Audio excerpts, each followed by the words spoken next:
Hi guys, welcome back to my channel again. Today I am showing you how I made one of my weed, marijuana, whatever you want to call it, type bonnets. I have I want to say like two or three different patterns.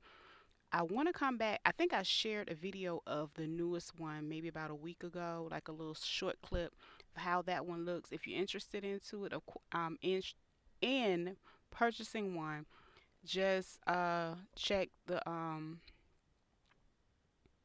box below, or my information is normally available for all of that type of stuff. But anyway, my patterns, so much more is available at beautifulbonnetbabes.etsy.com, and I thank you guys so much, and I hope you enjoyed this video.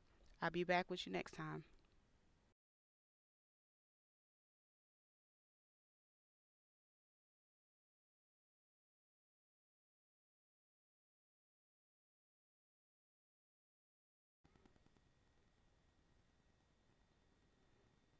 Okay, this fabric I'm working with right here. All right, I first start by, of course, folding my fabric in half twice. I'm using my pattern.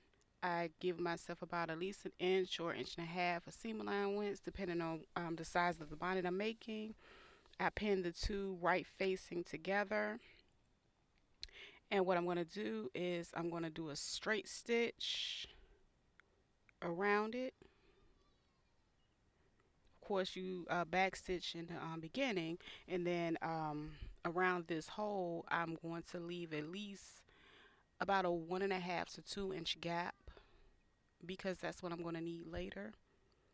And as you can see, I go ahead and cut a couple snips in it, because of course it's a circle. When you flip it inside out, you want it to lay as flat as possible. So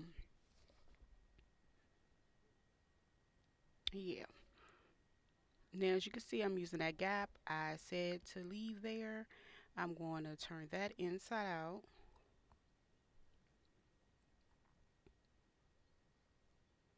Now you can press it, that's optional. And if you don't want to press it, I use the little clips to hold it in place. Now what I do on my machine, I use a zigzag stitch. My stitches are kind of set, so I just use, I think, a number 6 stitch right now, and I do a back stitch and I go around the entire circle. Of course, I'm mindful of the opening. I do a second one and I go around it, as you can see,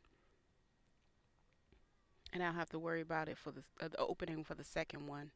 But the reason why I'm leaving that open, of course, I'm going to use my elastic and go through the two lines that I created.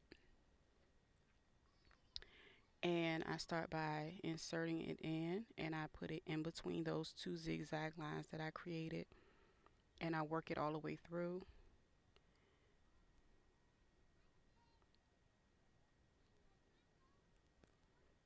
I overlap the two about an inch or so, depending on the size of the elastic, and I do a few zigzag stitches over that, and I go and close that other zigzag stitch that I left open.